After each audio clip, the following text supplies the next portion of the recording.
Attachons-nous à la certitude qu'en remontant au ciel, Jésus ne voulait point se séparer par là de ses fidèles disciples. L'Esprit avait pour mission de leur assurer sa présence. C'est là ce qui fait de l'œuvre de l'Esprit une bénédiction pour nous, ce qui nous apporte la puissance de Dieu pour notre travail. La bonne santé d'un corps sous-entend la santé de chacun de ses membres. Pour que l'Esprit maintienne l'Église en état de santé, il faut que chacun de ses membres jouisse de la même santé.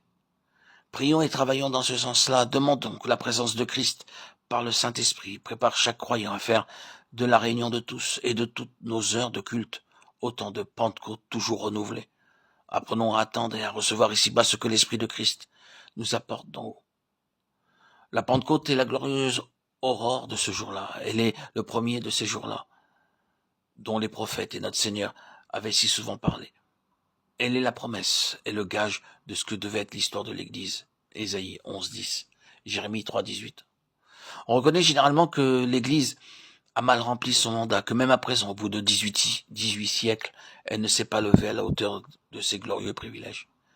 Et même lorsqu'elle s'efforce de répondre à sa vocation, de rendre témoignage jusqu'aux extrémités de la terre, elle ne le fait guère avec la foi de la Pentecôte, avec la puissance de son esprit. Au lieu de voir dans la Pentecôte l'aurore d'une ère nouvelle, elle parle et agit souvent comme si cette aurore bénie eût été la lumière de midi qui devait nécessairement décliner peu à peu.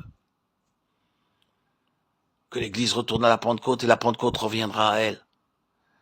L'Esprit de Dieu ne saurait prendre possession de croyants qui manquent de place pour le recevoir.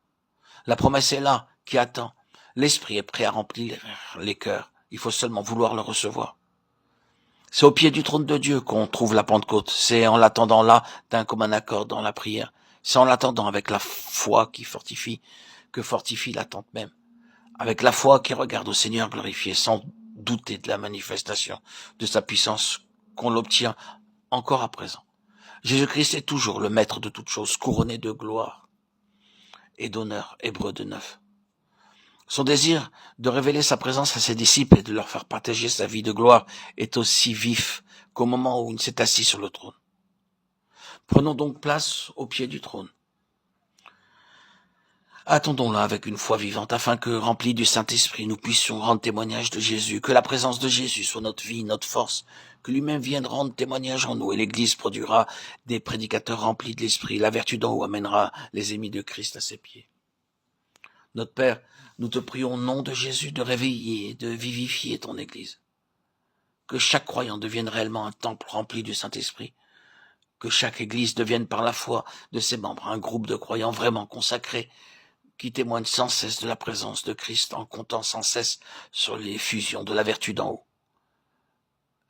Veuille faire de chaque prédicateur de la parole un ministère de l'Esprit et que par toute la terre, la Pentecôte prouve à tous que Jésus règne, que ses rachetés sont son corps, que son esprit est à l'œuvre, que tous doivent fléchir le genou devant lui. Philippiens 2:10. Amen.